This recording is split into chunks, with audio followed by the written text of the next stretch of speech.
نحمدہ ونصلی ونسلم علی رسولہ الکریم اما بعد فاعوذ باللہ من الشیطان الرجیم بسم اللہ الرحمن الرحیم ادع الی سبیل ربک بالحکمت وموعظۃ الحسنۃ وجادلہم باللتی ہی احسن آمنت باللہ صدق اللہ و مولانا العظیم۔ پڑھیے الصلاۃ والسلام علیک یا سیدی یا رسول اللہ وعلی آلک واصحابک یا سیدی یا حبیب اللہ۔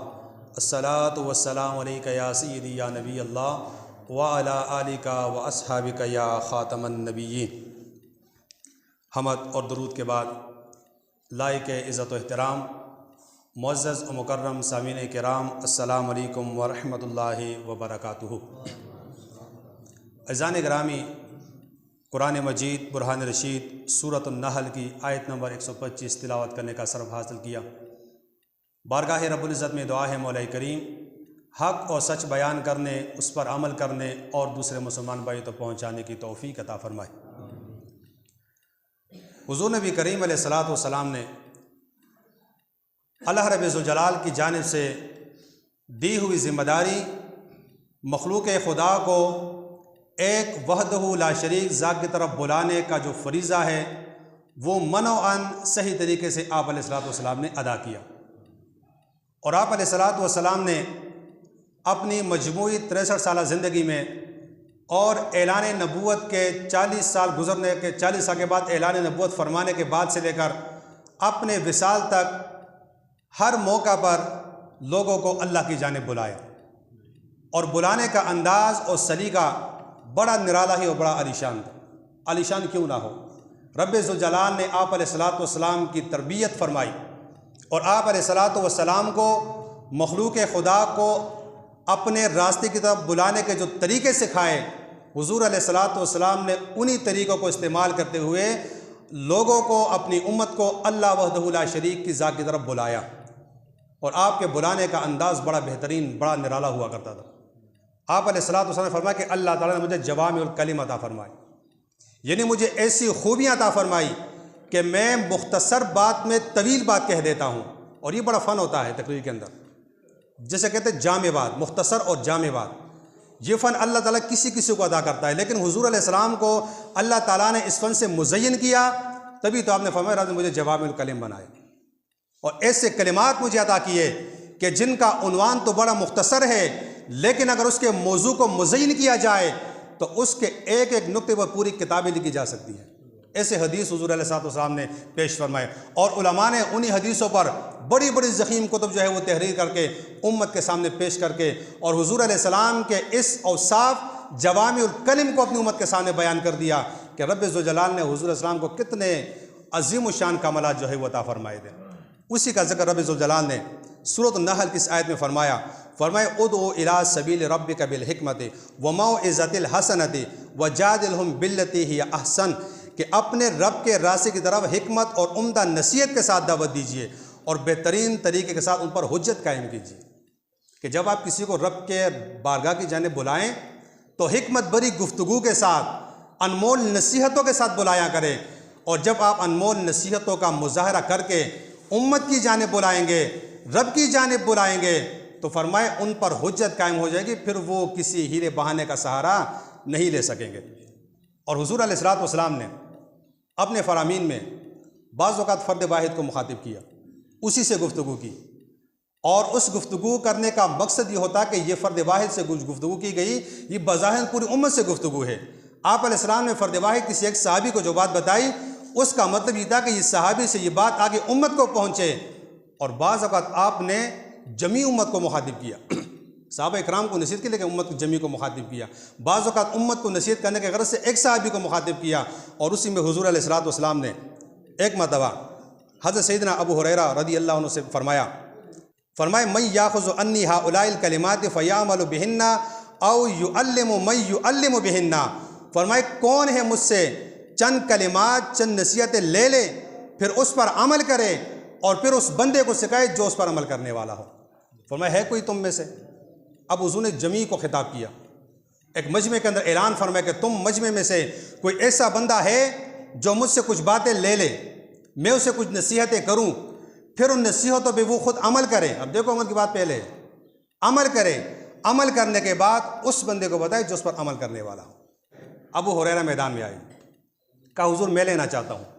علم کی تڑپ تھی ابو ہریرہ رضی اللہ عنہ کے دل میں، اور ہمیشہ آپ علیہ السلام کے بارگاہ میں وقت گزارا کرتے تھے، ہمیشہ حضور کے ساتھ رہا کرتے تھے۔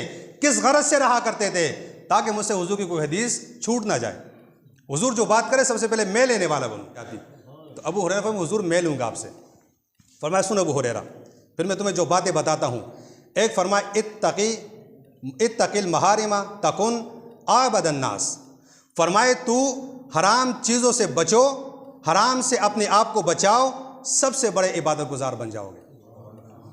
کتنی بڑی انمول بات ہے۔ فرمایا حرام سے بچو، جو بات اللہ نے حرام کی اس کے اندر حیل و حجت تلاش نہ کرو، اس کے اندر اگر مگر کی باتیں تلاش نہ کرو۔ جو اللہ نے حرام کیا حرام سمجھو، جو حضور نے حرام کیا اسے بھی حرام سمجھو، اس کے اندر مفروضے پیش نہ کرو۔ پھر جس طرح آج کل ہم لوگ کرتے ہیں، کہانیاں بنا لیتے ہیں، مفروضے پیش کرتے ہیں، دین کی بات کو جائز بنانے کے لیے طرح طرح کی باتیں بنا لیتے ہیں، دین کی بات کو اپنے اوپر سے اٹھانے کے لیے یا خود کو دین سے بری ذمہ کرنے کے لیے طرح طرح کے بہانے تراش لیتے ہیں کہ مجھ سے یہ ہو گیا جی، یہ ہو گیا۔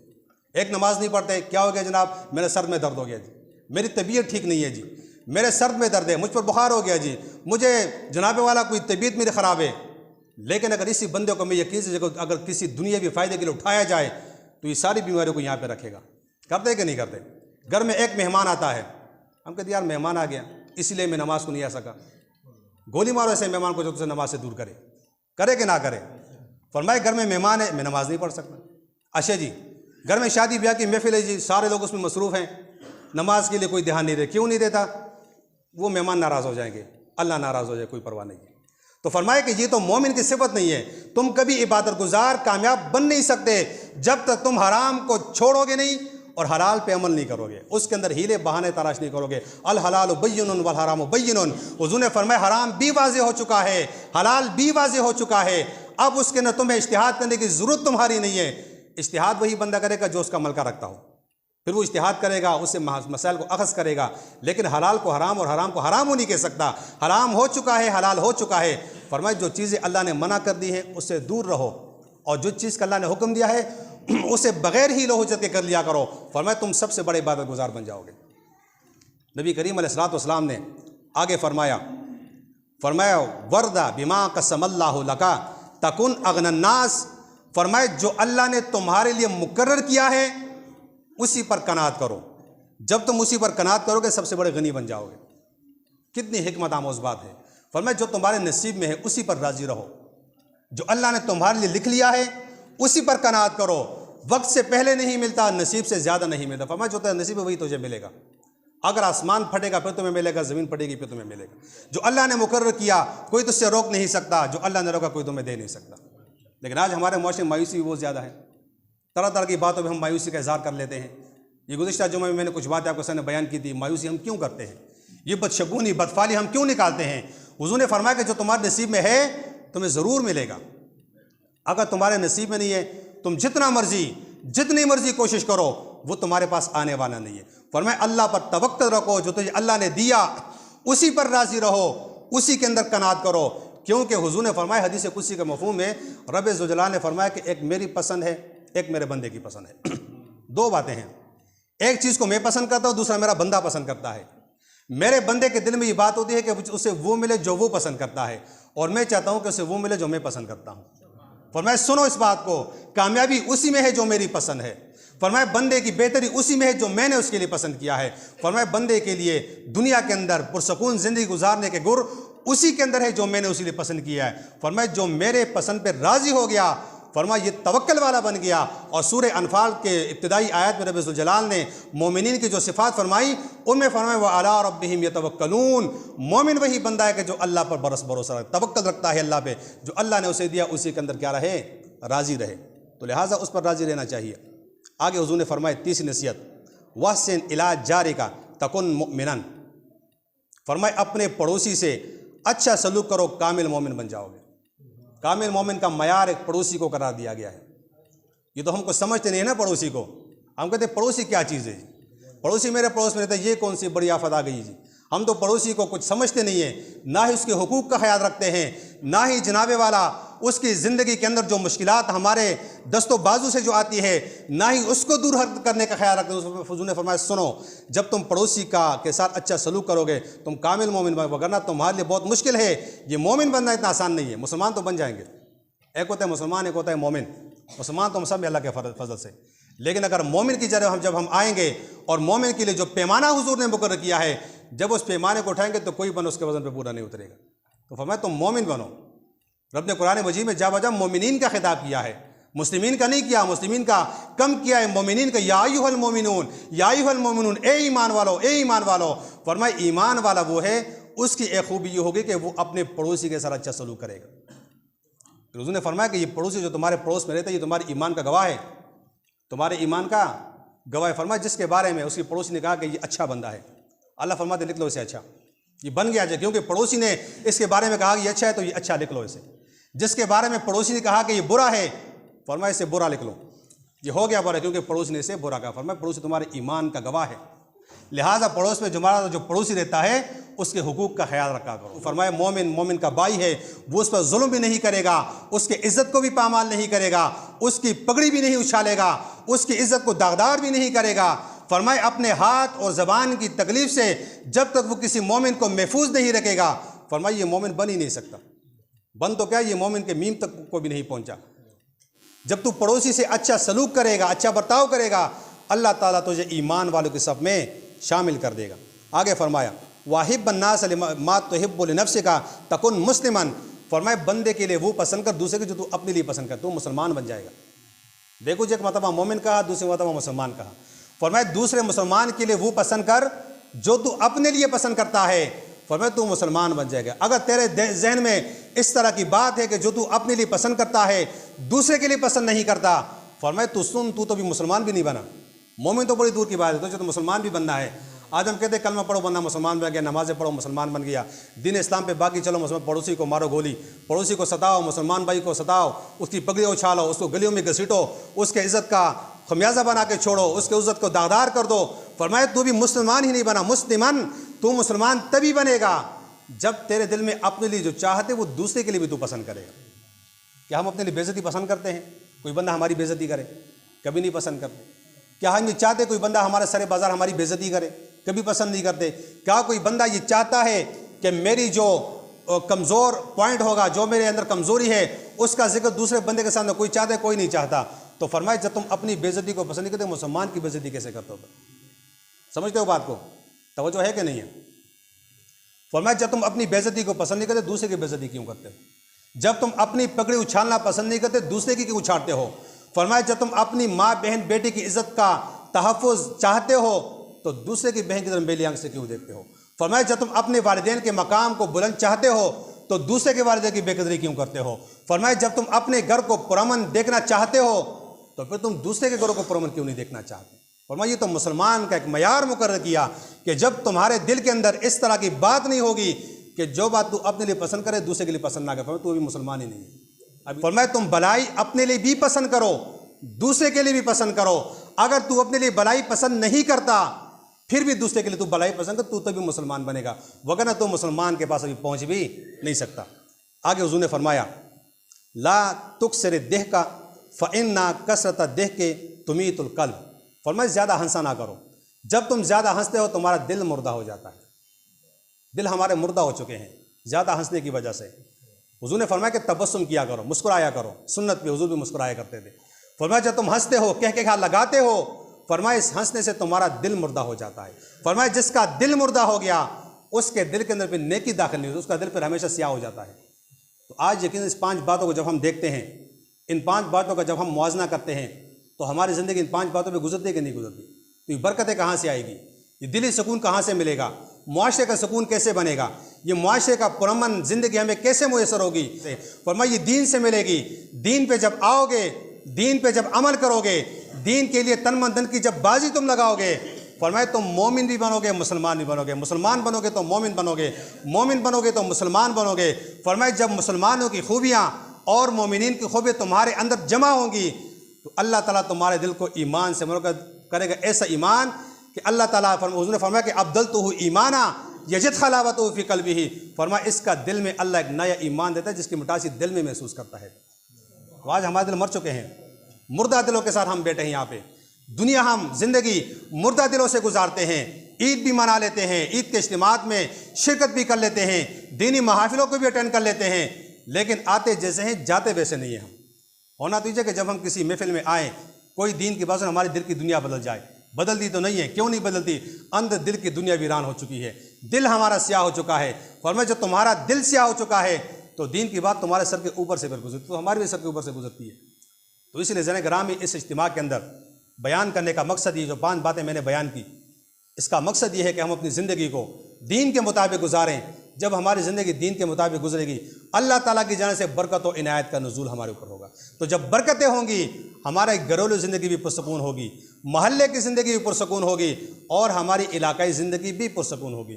تو جب ان چیزوں پہ ہم عمل نہیں کریں گے، دین کی بات سنیں گے، ایک کان سے ڈالیں گے دوسرے سے نکالیں گے، تو پھر وہی ہوگی کہ نہ خدا ملا، نہ وصال صنم، نہ ادھر کے رہے نہ ادھر کے رہے، پھر کچھ بھی نہیں ملا، آئے یہاں پہ بیٹھو یہاں سے چلے گئے۔ جیسے تھے والا فارمولہ تھا کہ ہم جیسے تھے اور ویسے رہے، تو جب جیسے تھے ویسے رہیں گے تو جب ہم اللہ کی بارگاہ میں پیش ہوں گے تو رب ذوالجلال سنیے ذرا اس بات کو، پھر اللہ کریم بندے کو اپنے سامنے کھڑا کرے گا، پوچھے گا پھر اس سے کہ تو نے زندگی کیسے گزاری تھی؟ تو حضور نے فرمایا کہ الکیس من دان نفسہ، عقل مند بندہ وہ جو اپنے آپ کو پہچان لے، اپنے آپ کو کیا کریں؟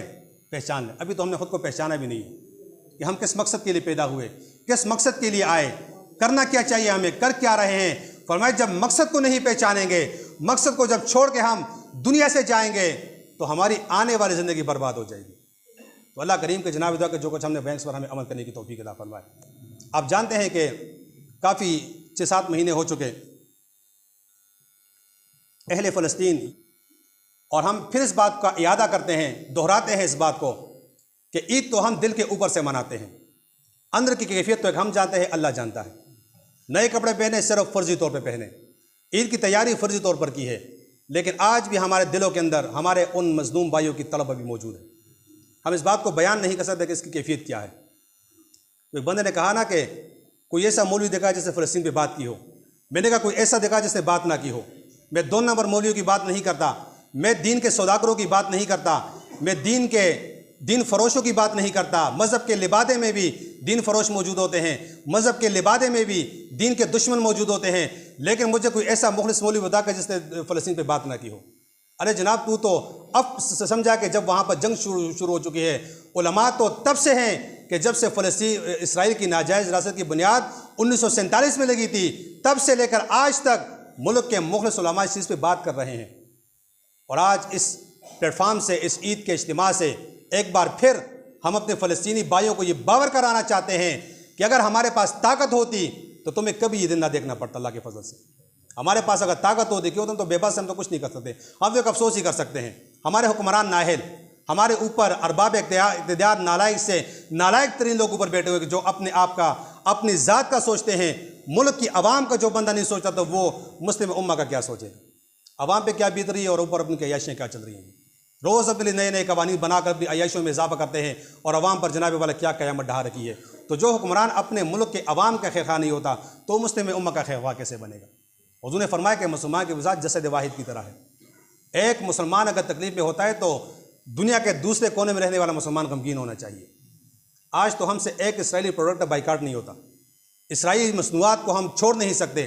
پیپسی بھی ہم پیتے ہیں، 7 اپ بھی پیتے ہیں، ڈیو بھی ہم استعمال کرتے ہیں، اسٹنگ کی بوتلیں بھی ہم استعمال، اب تو عید ہے نا تو چلیں گے انشاءاللہ، دکاندار بیچیں گے بھی اور ہم پئیں گے بھی اللہ کے فضل سے، کیونکہ عید کا دن ہے۔ مزے کرو، پیو بوتلیں، اسٹنگ بھی پیا کرو جناب والا، یہ پیپسی بھی پیا کرو، یہ یونیلیور کی چیزیں بھی استعمال کرو، لکس صابن بھی استعمال کیا کرو، ایریل سرف بھی استعمال کیا کرو، میکڈونلڈ کی چیزیں بھی کھایا کرو۔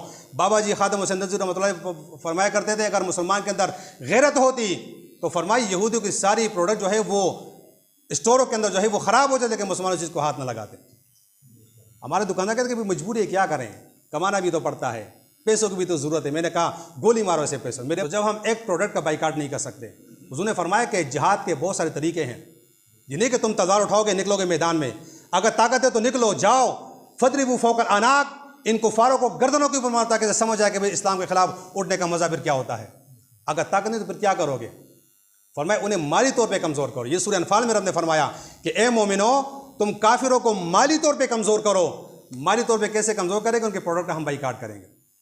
تو جتنے اسرائیلی پروڈکٹ ہیں ہم نے پہلے بھی بائیکاٹ کیا تھا، اب بھی ہماروں سے بائیکاٹ ہے، کوئی کرے یا نہ کرے۔ لیکن میں آپ کو یہ پیغام دیتا ہوں کہ اٹھا کے گندی نالی میں ان چیزوں کو پھینک دو کہ جو چیزیں یہودی بناتے ہیں۔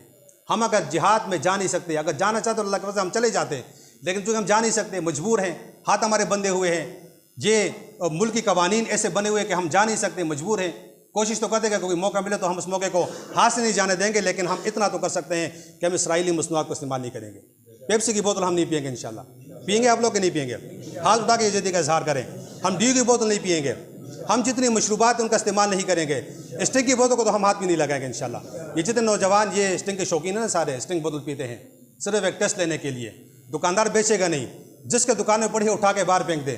اللہ نے اگر اس کے بلے تمہیں زیادہ نہیں تو آگے میرے گریبان پکڑ لینا یہاں سے۔ دین پر جب چلو گے اس کے لیے غیرت چاہیے، جس کے اندر غیرت ہوتی ہے وہ دین پہ چلنے والا ہوتا ہے۔ بابا جی فرمایا کرتے ہیں اگر غیرت ہے تو دین پہ چلنے والے بنو گے۔ دین بے غیرت بندے کو پسند نہیں کرتا، غیرت مند بندے کو پسند کرتا ہے۔ تو آج اگر ہم جہاد کے لیے اگر موقع ملے گا تو ضرور جائیں گے انشاءاللہ۔ انشاءاللہ ہماری یہ دعا ہے کہ اللہ کریم ایسے کوئی اسباب مہیا کریں تاکہ جا کے ان یہودوں کو ہم بتائیں کہ مسلمانوں کی طاقت پھر کیا ہوتی ہے۔ تم نے ہمارے بچوں پہ جو ظلم کیا، جو ظلم کے پہاڑوں پر ڈولے، یہ تصویر میں نے دیکھی فیس بک کے اوپر، وہ بیان کرنے کے قابل نہیں ہے۔ ایک کتا چھوٹے بچے کی لاش اٹھا کے لے کے جا رہے ہیں، ایک کتا اٹھا کے جا رہے ہیں، اور ہمارے مسلمان کیا کرتے ہیں؟ ایک تصویر میں دیکھی، ایک بچی کی تھی، رو کے کہ مجھے خیمہ دے دیں تاکہ میں سونا چاہتی ہوں، میں نے کتنے دنوں سے نیند نہیں کی ہے۔ تو یہ تو ہم سمجھ سکتے ہیں کہ وہاں پر کیا قیامت گزر رہی ہے، یہ تو ہم صرف سوچ سکتے ہیں نا، دیکھنا جب ہم دیکھیں گے تو ہمیں پتہ چلے گا۔ آج جو ہم یہ گونگے شیطان بنے ہوئے ہیں نا، خاموش ہو کر، نہ ہی ہمارے فیس بک کے اوپر نوجوان یہ جتنی آڈیاں چلاتے ہیں فیس بک کے اوپر، تو کیا ہم وہاں پر ایک پوسٹ نہیں لگا سکتے؟ آڈی بن ہو جاتی ہے، آڈی نہیں بنا سکتا، لیکن میں نے پھر بھی بنائی، بنائیں گے انشاءاللہ، اور ان کو یہ باور کروائیں گے کہ تم جتنا ظلم کر سکتے ہو کر لو، لیکن اس بات کو کان کھول کے سنو، اسلام کا سورج طلوع ہو کر رہے گا، اسلام کا جھنڈا بلند ہو کر رہے گا، کفر جتنا بھی آگے جائے گا جانے دو اسے۔ امام مہدی تو آئیں گے انشاءاللہ، سادات میں سے ہوں گے امام مہدی علیہ السلام، عیسیٰ علیہ السلام تو آئیں گے، اور اسی اسرائیل کے اندر، اسی تل ابیب کے اندر تمہارے دجال کو قتل کریں گے، اور اسلام کا جھنڈا یہی سے بلند کریں گے انشاءاللہ رب اللہ کے فضل و کرم سے۔ کیونکہ حضور نے فرمایا کہ راحت جو ہے وہ مشقت کے پشت پہ سوار ہوتی ہے، راحت مشقت کے پشت پہ ہوتی ہے۔ ایسا نہ ہو کہ یہ بندہ سمجھے کہ وہاں اللہ کی مدد نہیں اتر رہی، مدد تو اترے گی انشاءاللہ، اور جب مدد آئے گی تو چشم فلک بھی اس چیز کو دیکھے گا، یہ دنیا دیکھے گی کہ اللہ کی مدد پھر کیسے آتی ہے۔ رب کریم نے قرآن مجید میں سورہ انفال کے اندر جنگ بدر کا تذکرہ کرتے ہوئے فرمایا، میرے نبی کے صحابہ اللہ پہ توکل رکھو، توکل رکھتے ہوئے میدان میں اترو، جب تم اترو گے تو اللہ کی مدد تمہاری شامل لگال رہے گی۔ تو آج اس عید کے مجمع میں ہم اس بات کا اعادہ کرتے ہیں کہ ہماری عید ہمارے فلسطینی بھائیوں کے نام ہے، ہماری خوشیاں ہمارے فلسطینی بھائیوں کے نام ہے۔ جب تک فلسطین پہ ظلم رہے گا، جب تک فلسطین پہ اسرائیلی ظلم کرتے رہیں گے، ہم اسرائیلی پرڈیگر کو ہاتھ بھی نہیں لیں، ہاتھ تو کیا ہم دیکھیں گے بھی نہیں اسے انشاءاللہ۔ تو اس ایمان کو مضبوط کرو، دنیا کو دفع کرو، برا دنیا جانے والی چیز ہے، آج ہے تو کل نہیں ہے، تو فرمائے زندگی غیرت پر گزارو۔ اگر ہم کوئی اور نہیں کر سکتے، پروڈکٹ کا بائیکاٹ کریں گے، اور جتنے نوجوان یہ آئیڈیا چلاتے ہیں، میں ان سے ایک اپیل کروں گا کہ اپنی آئی ڈی پر روز فلسطین کے بارے میں ایک ویڈیو ضرور شیئر کیا کریں، روز ضرور ایک پوسٹ لگایا کریں۔ اگر آپ کی آئی ڈی اس کام کی نہیں تو پھر کس کام کی آئے گی؟ کم سے کم اتنا ہوگا کہ ہمارا نام تو اس سب میں شامل ہوگا کہ کم سے کم ہم نے آواز تو بلند کی تھی۔ تو اللہ کریم ہم سب کو عمل کرنے کی توفیق عطا فرمائے، اور ہمارے حکمرانوں کو یہ غیرت عطا فرمائے کہ وہ امت مسلمہ کا دفاع کرنے والے بن جائے۔